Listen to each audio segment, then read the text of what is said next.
Hello Mario Booster, selamat datang kembali di channel Mario Angelo. Di episode kali ini kita akan bahas mengenai Black Panther Wakanda Forever yang sudah menjadi penutup fase 4 MCU tahun 2022 ini.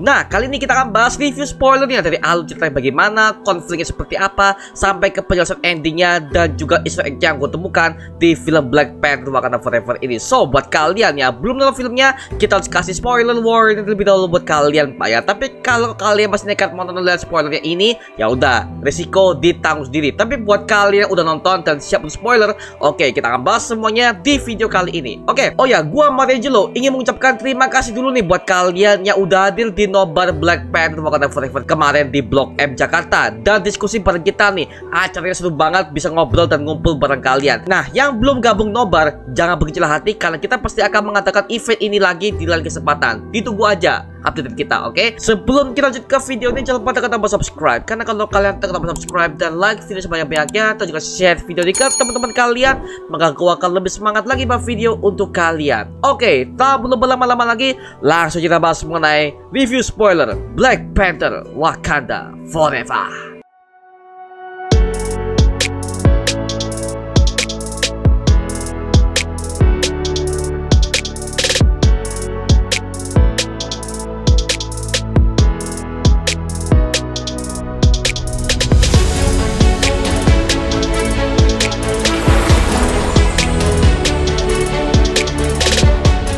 Oke, gue percaya kok buat kalian yang udah nonton Black Panther Wakanda Forever ini pasti banyak lah. Jadi kita siap untuk membahas keseluruhan plot cerita dan juga easter egg dari komiknya. Nah, ternyata Wakanda Forever ini dari awal menceritakan kisah kematian sang Raja Wakanda, yaitu T'Challa, yang penyakitnya masih menjadi misterius dan tidak diceritakan sama sekali. Dan akhirnya Shuri lah yang berusaha untuk menciptakan sebuah obat herbal untuk menyembuhkan kakaknya. Namun karena dia tahu bahwa persediaan bunga tersebut sudah habis karena udah dibakar oleh N'Jataka alias Killmonger di film Black Panther pertama, makanya Shuri harus membuat ramuan sintetisnya sambil dia melihat bahwa denyut nadi T'Challa makin menipis. Dan kita sebagai penonton dibuat tegang melihat hal itu Pak ya. Sampai akhirnya T'Challa dikabarkan meninggal karena penyakit tersebut. Ya, ini adalah opening di MCU yang bisa dibilang sangat emosional, dan Ryan Coogler sebagai sutradara sangat sukses dalam menggarap kematian T'Challa dengan segitu deepnya. Walaupun memang karakter T'Challa dalam bentuk fisiknya tidak dimunculkan sama sekali saat menjelang kematiannya, tapi itu sebenarnya untuk menunjukkan kepada fans bahwa memang sang mendiang aktor Chadwick Boseman sudah meninggal karena penyakit kanker. Bisa jadi kemungkinan bahwa Wakanda sudah tahu bahwa kematian T'Challa adalah karena penyakit kanker. Cuman status kematiannya ini tidak diungkapkan oleh pers dan juga publik di luar Wakanda. Jadi bagian di luar Wakanda kematian T'Challa ini masih dirahasiakan. Selanjutnya kita bisa melihat ke adegan title MCU card yang ditunjukkan di sini Pak. Dan di sini dibuat lebih unik, di mana title card MCU-nya memperlihatkan semua film-film MCU yang melibatkan Chadwick Boseman sebagai T'Challa dengan tanpa musik. Dan ini bagus banget karena kita sebagai penonton diberikan sebuah momen untuk pengorbanan terakhir kepada Chadwick Boseman yang memang sudah menjadi Black Panther utama di MCU. Gak hanya sampai di situ aja, momen pemakamannya dibuat epic yang dimana semua rakyat Wakanda dengan rasa butuhkannya yang sangat mendalam, mereka menari untuk menyambut peti mati dari T'Challa. Nah, alasan mereka menari menyambut jenazah raja mereka karena dalam tradisi Wakanda, kematian bukanlah akhir dari segalanya, dan justru itu akan membawa mereka ke kehidupan yang abadi di astral plane. Hal ini sudah kita lihat di film pertamanya, yang dimana memang semua yang sudah meninggal telah hidup di alam tersebut. Dan ini juga udah diungkapkan sendiri oleh T'Challa ketika dia kehilangan ayahnya T'Chaka setelah dia dibunuh oleh The Winter Soldier.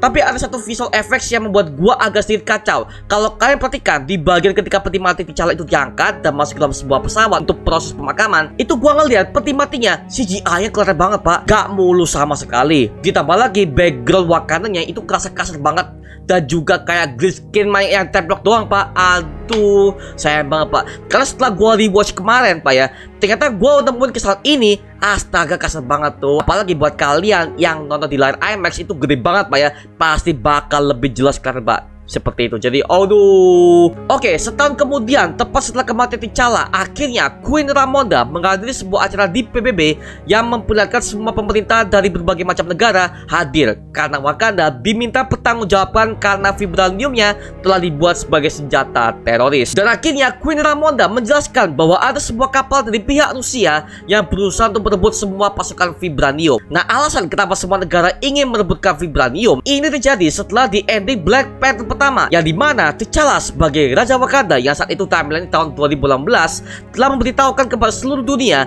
bahwa Wakanda telah membuka diri mereka untuk umum. Jadi ada beberapa negara yang berusaha untuk merebutkan vibranium untuk dijadikan sebagai senjata ilegal yang akan dijual ke pasar gelap untuk keuntungan negara itu sendiri. Akhirnya Queen Ramonda di PBB telah menjelaskan bahwa Wakanda akan memproteksi negara mereka dari negara luar yang semakin hari semakin ingin merebut vibranium untuk dijadikan sebagai sebuah senjata. Akhirnya dengan bahasa begitu lantang, dia mengancam semua beberapa negara yang hadir di sana dengan membuktikan memang benar bahwa ada pasukan dari negara Rusia lah yang menjadi dalangnya, yang berusaha mencuri vibranium dari kapal Wakanda yang berhasil di cover oleh anak buah Dora Milaje. Tapi bukan hanya itu aja, gue masih ingat ada adegan di mana ada kapal dari negara Amerika telah mendeteksi vibranium dari bawah laut dan mereka berencana mengambilnya untuk tujuan yang sama, yaitu mengambil vibranium untuk dijadikan sebagai senjata dan dijual ke pasar gelap. Ternyata tiba-tiba bangsa Talokan datang menyerang mereka semua hingga sampai Namor sang raja mereka turun tangan untuk menghancurkan mereka yang berusaha mencuri vibranium tersebut. Nah, karena Namor sudah melihat bahwa bangsa luar sudah mulai mengincar vibranium, akhirnya Namor memutuskan untuk pergi ke Wakanda dan menemui Shuri dan Queen Ramonda sebagai pemimpin Wakanda sekarang untuk mengajak mereka beraliansi untuk menyerang bangsa Teratan karena mereka telah menyalahgunakan vibranium sebagai bahan untuk dijadikan sebagai senjata. Sejak saat itulah Wakanda dan Talokan saling bentrok dan tentunya Shuri menolak untuk bekerjasama. Nah, Namor juga menjelaskan bahwa ada seorang ilmuwan yang telah mengembangkan vibranium tersebut untuk dijadikan sebagai senjata. Nah, orang itu adalah Riri Williams yang akan menjadi inti masalah dari film tersebut. Lalu setelah itu, Namor mengancam Shuri dan Queen Ramonda bahwa jika mereka tidak ingin bekerjasama dengan mereka, maka dia akan menganggap Wakanda sebagai bagian target yang akan dihancurkan juga. Jujur, ketika pertama kali gue melihat Namor dan segi bahasanya, sukunya, ini benar-benar berbeda dengan apa yang ada di komik.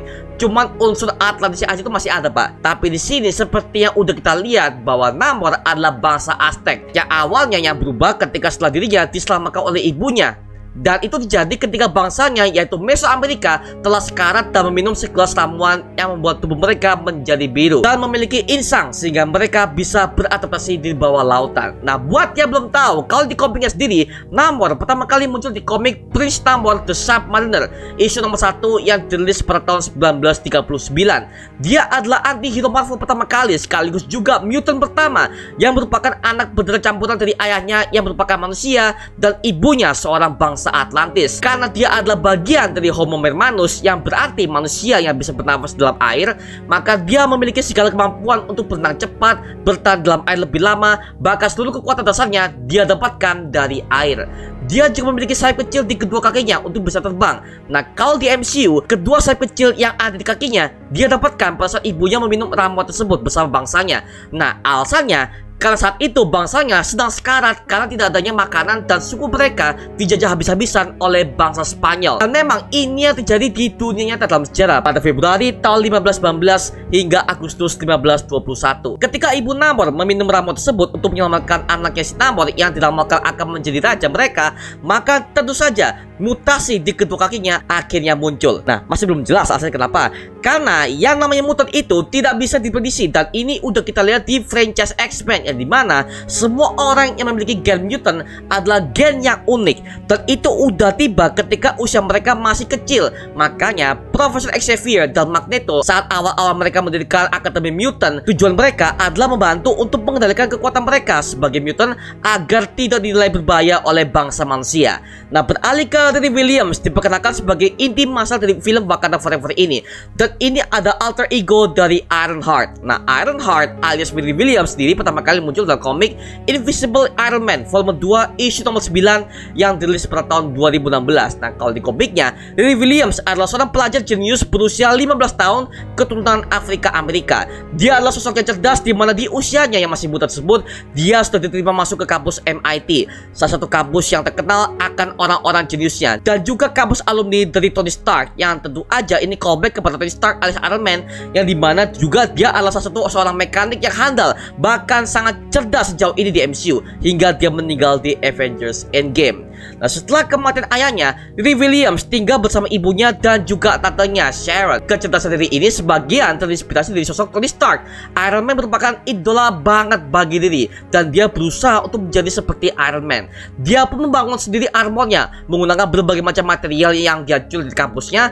Karena kecintaannya kepada Iron Man, desain armor Riri Williams mirip seperti Iron Man sendiri. Riri Williams berhasil menghentikan 2 tahanan yang mencoba kabur dari penjara di New Mexico. Nah, akhirnya Tony Stark mendengar kabar tersebut akan kesuksesan Riri menjadi vigilante dan dia memutuskan untuk pergi menemuinya. Nah, Tony Stark pun akhirnya mengangkat Riri Williams sebagai penerusnya. Nah, Riri diajari banyak hal oleh Tony, namun yang paling epic tentunya adalah ketika Riri dengan sengaja membuat armor Iron Man yang lebih baik dan juga lebih modern. Hal ini dikarenakan pasca peristiwa Civil War. Nah, melihat idolanya yang sekarat dan tidak berdaya, akhirnya Riri Williams merasa sudah tugasnya untuk melanjutkan tugas sebagai Iron Man. Nah, dengan teknologi yang lebih baik, armor Riri Williams pun sangat luar biasa dan menunjang misinya. Riri kemudian mulai menggunakan nama Ironheart dan juga banyak banget petualangan yang dihadapi. Contohnya adalah ketika Riri mengalahkan Armadillo dan ikut dalam berbagai macam arc seperti Civil War 2 dan Secret Empire.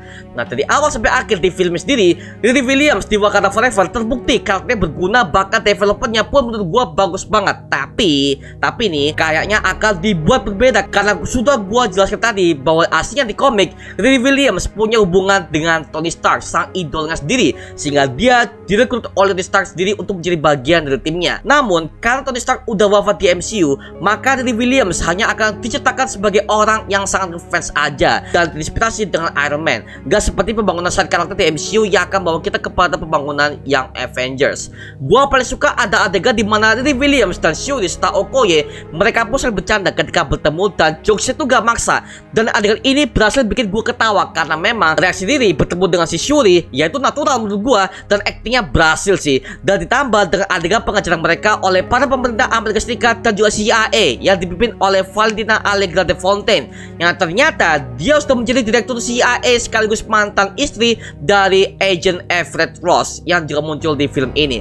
Ini sekaligus membuktikan bahwa setelah Sokovia Accords yang sudah gak berlaku lagi, maka pemerintah mengambil keputusan untuk mengendalikan superhero yang akan ikut dengan pemerintah, yaitu grup Thunderbolts yang selama ini di MCU sendiri sudah kita lihat secara perekrutan John Walker di Eddie the Falcon and the Winter Soldier sebagai US Agent, lalu Yelena Belova sebagai Black Widow, dan beberapa anggota MCU yang akan direkrut untuk menjadi Avengers versi pemerintahnya lah, istilahnya gitulah. Oke, lanjut Pak ya. Nah, gua ingin bahas Namor lagi Pak, dan ternyata terbukti bahwa sebenarnya Namor adalah perwujudan dewa itu sendiri yang memang dia dikenal sebagai Kukulkan, yang berarti dewa ular berbulu dari suku Maya, yang memang dalam sejarah mitologi Aztec telah dijelaskan bahwa pemujaan Kukulkan atau Quetzalcoatl adalah agama Mesoamerika pertama yang diikuti oleh peradaban Mesoamerika dengan kelompok etnis dan bahasa yang berbeda. Jadi udah jelas Pak ya alasan kenapa Atlantis diganti oleh Aztec di sini Pak ya, seperti itu. Nah, ada satu Easter egg yang diperankan oleh aktris Lake Bell yang berperan sebagai Dr. Graham, yang merupakan salah satu agen yang berperan dalam mengambil vibranium di bawah air sebelum dikacaukan oleh bangsa Talokan. Nah, aktrisnya ini pernah bermain di MCU sebagai Natasha Romanoff di What If episode 3 kemarin. Nah, beralih ketika Shuri diajak oleh Namor untuk menelusuri kerajaan bawah lautnya, itu benar-benar beautiful banget Pak, dan kerasa luas banget Pak bangsa Talokannya. Seperti yang gue bilang di review non spoiler gua kemarin, bahwa kerajaan Talokannya justru luas banget, dari bara bangsanya lah, aktivitas mereka, bahkan sampai mereka punya salam sendiri yang unik banget. Tapi kalau yang gue perhatikan di Wakandanya, kok justru malah makin kecil Pak ya daerahnya Pak ya. Padahal kalau kita lihat tuh dalam shot yang jauh tuh luas loh, tapi kok gue ngerasanya Wakandanya kok kecil ya. Nah, lagi-lagi shotnya nggak memperlihatkan luasnya Wakanda, dan cuma dari shot yang jauh aja untuk memperlihatkan luasnya, tapi secara detail itu nggak ditunjukkan banget Pak. Ya elah, jadi ya gue nggak ngerasa Wakandanya luas, kecil, malah Talokannya luas. Aduh. Nah, ini sama halnya ketika gue kalau bandingkan dengan film Aquaman tahun 2018 kemarin, kalau kita membicarakan soal plot yang sama, di mana Atlantisnya lebih luas Pak. Maaf nih, kerajaan lebih luas, semua para aktivitas warga-warga di laut itu diliatin Pak ya, sampai arenanya aja itu juga terlihat luas gitu loh. Itu yang gue suka James Wan. Makanya apa ya, kok gue lihat sini Wakanda, maaf, Ray Cougar cuman asal shot doang. Karena kalau kita lihat secara tempatnya aja tuh kayak luas, ada pegunungan, ada kampus, segala macam. Karena kan di kampus, kalau nggak salah kampus MIT itu ada di Wakanda ya. Ada, gua agak sedikit lupa kalau masih. Tapi yang jelas Wakandanya ini terasa kecil banget Pak, seperti itu. Aduh, saya banget lah gitu. Nah, beralih ke Nakia yang ternyata dia tidak hadir selama pemakaman T'Challa itu, dikarenakan Nakia dilarang hadir oleh T'Challa sendiri sebelum kematiannya karena dia merasa belum siap. Dan belum lagi Nakia sudah mengandung anak dari T'Challa yang juga memang namanya sama seperti ayahnya. Nah, untuk anak dari T'Challa ini sebenarnya di komik adalah Azari yang merupakan anak dari T'Challa dan juga Ororo Monroe alias mutant yang bernama Storm. Sekaligus dia adalah anggota utama dari X-Men yang memang kisah T'Challa ini memiliki anak ini pertama kali muncul di komik Avengers issue nomor 1 yang dirilis pada tahun 2010 silam. Nah, beralih ke adegan di mana yang paling emosional bikin studio terkejut adalah ketika Queen Ramonda memecat Okoye dari jabatannya karena dia nggak sanggup untuk melindungi Shuri dari bangsa Talokan yang maksanya beraliansi untuk menghancurkan bangsa Daratan yang dinilai sangat tidak patut untuk dibiarkan hidup. Ini membuat gua masuk akal karena memang Queen Ramonda udah kehilangan suaminya T'Chaka di Civil War yang dibunuh karena pengaruh Baron Zemo kepada Winter Soldier. Kedua, T'Challa yang meninggal akibat penyakit misterius dan Shuri yang saat itu diduga tewas dibunuh oleh Namor. Nah, emosinya itu nyampe banget Pak. Dia sebagai pemimpin merasa Wakanda nih udah goyah banget nih, semua keturunannya pada entet nih. Waduh, jadi ini gua langsung melihat oke, Ryan Coogler berhasil untuk mengarahkan Queen Ramonda yang udah merasa depresi banget nih. Wakanda udah mulai rentan nih, semua keturunan gue tuh udah tewas semua. Anak gua udah tewas, Shuri udah gak ada, diculik oleh Namor, suami gue udah gak ada. Aduh, itu makanya gue udah ngerasa banget dan itu nyampe ke kita sebagai para penonton. Ah, itu bagus sih. Dan itu semua studio tuh sunyi Pak, senyap. Tegang Pak kalau itu, anjir. Actingnya bagus banget sih. Oke, bagus. Apalagi gue paling suka adalah adegan ketika penyerangan Wakanda itu paling intens Pak. Dan memang mereka mengambil referensi dari komik Avengers vs X-Men, di mana saat itu Namor berada di pihak yang sama dengan X-Men. Dia berhasil mengalahkan Luke Cage dan juga The Thing yang merupakan anggota dari Fantastic Four. Nah, setelah peperangan singkat, X-Men kemudian berpura-pura untuk menyerah dan pergi dari Utopia untuk bisa mencari lebih awal sosok Hope Summers, anak dari Cable. Nah, X-Men kemudian menemukan lokasinya berada di bulan. Namor, Cyclops, Emma Frost, Colossus, dan Magik pergi ke bulan untuk menemukannya. Nah, di sana justru mereka bertemu dengan Avengers yang juga mencari keberadaan Hope tersebut. Nah, sebelum pertarungan terpecah, Thor kemudian tiba dan diikuti oleh The Phoenix. Akhirnya pertarungan pun tidak diadakan. Sementara itu, Tony Stark membangun sebuah senjata untuk mampu melawan The Phoenix. Tapi alih-alih melanjutkannya, justru serangan tersebut membuat mereka kelima X-Men tersebut menjadi sebuah kelompok super kosmik bernama Phoenix Five. Nah, Namor beserta para X-Men lainnya kemudian membawa Hope kembali ke bumi. Nah, di bumi mereka kemudian menciptakan sebuah utopia yang baru yang berada di atas angkasa dan menjadi tempat perlindungan bagi para mutant. Nah, para Avengers tidak percaya kepada Phoenix Five dan masih sering untuk mengambil Hope dari utopia. Tapi usaha mereka pun selalu gagal. Nah, Scott Summers alias Cyclops berpendapat jika para Avengers harus diburu dan dipenjara. Namun, Namor menolak ide Cyclops tersebut dan lebih memilih untuk menghancurkan mereka. Akhirnya Namor pun pergi ke Wakanda dan langsung menciptakan sebuah tsunami yang begitu hebat dan menghancurkan sebuah kerajaan Wakanda yang ada di sana. Seluruh Wakanda pun hancur dan banyak orang yang tidak bersalah pun tewas. Namor kemudian berhasil dikalahkan oleh para Avengers yang ada di Wakanda setelah dia melantarkan semua Wakanda itu dengan air yang begitu dahsyat dan begitu besar. Nah, berbeda dengan apa yang ada di MCU yang dimana penyerangan Namor ke Wakanda justru karena Nakia yang berusaha melawan Shuri dan sikapan Namor karena telah gagal untuk bernegosiasi bekerjasama. Dan ditambah lagi, Nakia menembak salah satu anak buah Namor yang memicu perang antara Wakanda dan Talokan. Nah, karena Namor udah terlanjur emosi dan dia membiarkan Wakanda melihat kerajaannya di bawah laut, dikhawatirkan Wakanda akan menyerang Talokan untuk menghentikan invasi mereka ke daratan. Maka dari itu, Namor sebagai raja mereka dan dewa yang mewakili Kukulkan akhirnya memerintahkan seluruh pasukannya untuk menyerang Wakanda agar ancaman seperti mereka dilenyapkan. Maka dimulailah penyerangan tersebut dengan banjir yang begitu dalam dan serangan bangsa Talokan dari hipnotis suara yang membuat korban-korban yang terhipnotis dan akan bunuh diri dengan mencurahkan diri mereka ke dalam sebuah lautan. Nah, ini membuat kita callback kepada sejarah aslinya yang dimana kemampuan ini justru dimiliki oleh ikan duyung yang saat itu menjadi legenda oleh para perompak dan pelaut yang ada di lautan luas Amerika Serikat. Kemampuan itu digunakan untuk memancing mereka kepada ikan duyung dengan para cantiknya untuk menggoda mereka. Lalu setelah itu mereka membunuh para perompak tersebut dengan dengan begitu keji.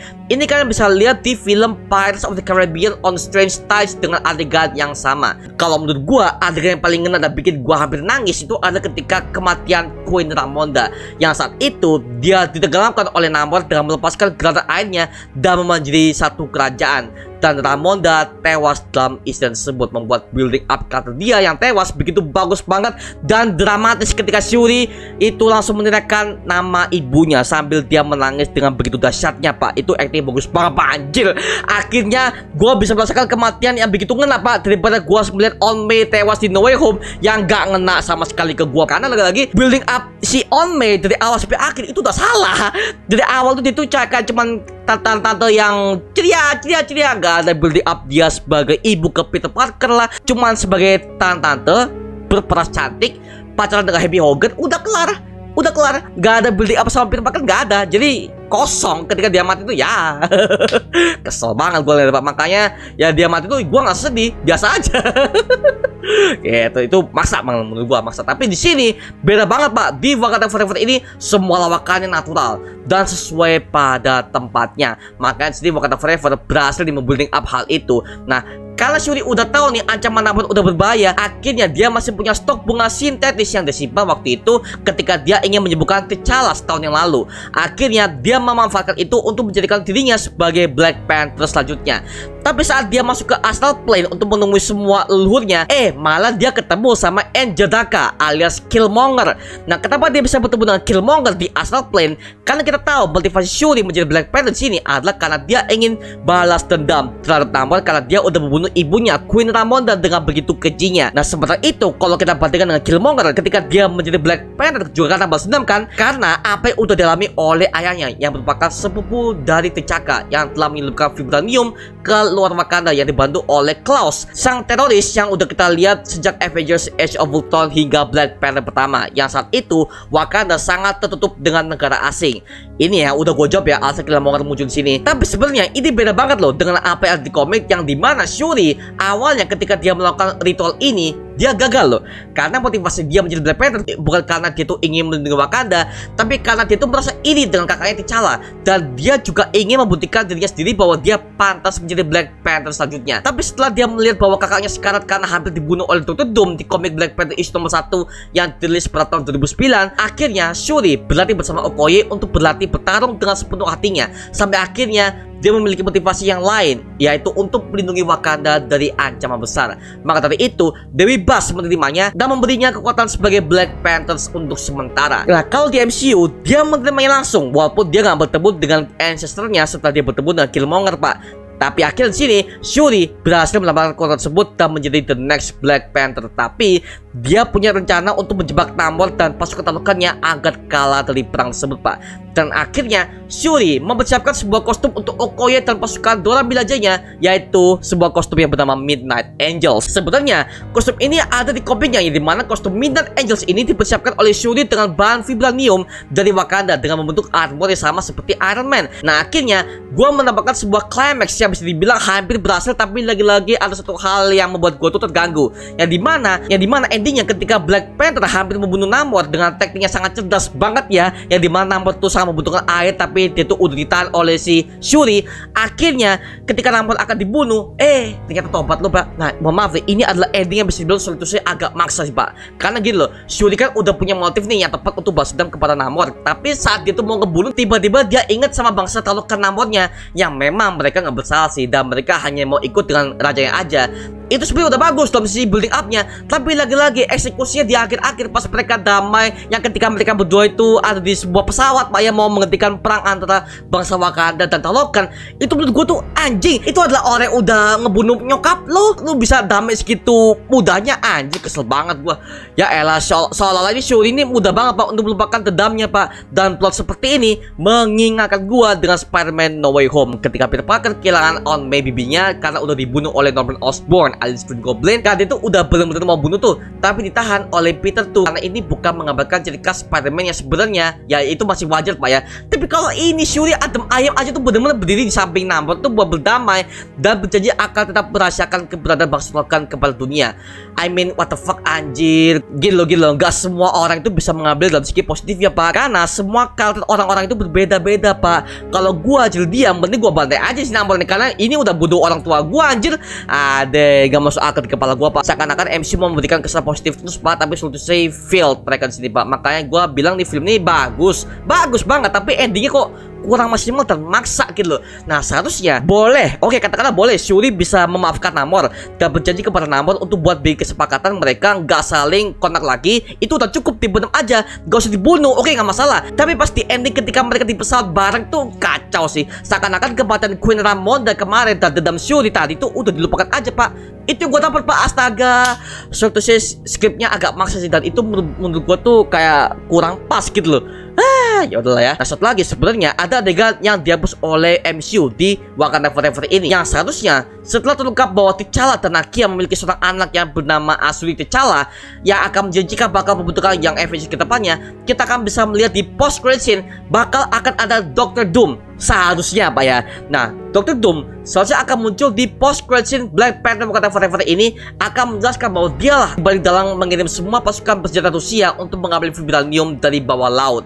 Tapi adegan tersebut dihapus Pak, karena Kevin Feige ini berubah pikiran dan memutuskan untuk memperkenalkan Dr. Doom di film MCU yang lainnya agar perkenalannya gak terasa terburu-buru Pak. Karena nanti di Februari tahun 2023 di awal fase kelima akan dibuka dengan perkenalan Kang the Conqueror di film Ant-Man and the Wasp Quantumania. Nah kalau kedua villain ini diperkenalkan dalam waktu yang berdekatan untuk edi multiverse saga, malah makin hancur Pak. Mending Kang dulu, habis itu ke Dr. Doom. Itu pun harusnya lama banget sih kalau kita ukur secara timeline Pak ya, seperti itu. Tapi kita lihat aja Pak ya strategi apa selanjutnya dari MCU untuk pengembangan semua karakter villain Pak, seperti itu.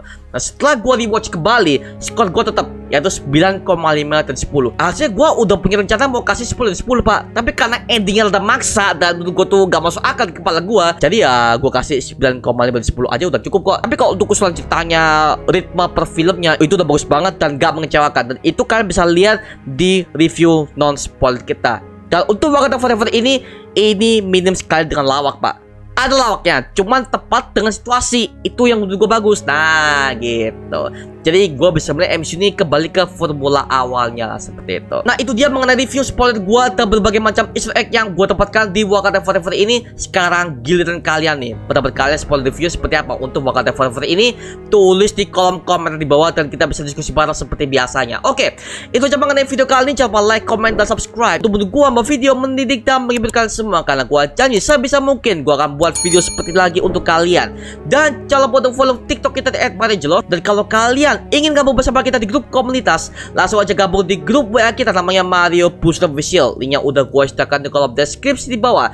Dan terima kasih buat kalian yang udah bergabung ke membership community. Nama gue Marejelo, dan sampai ketemu di video berikutnya. Adios.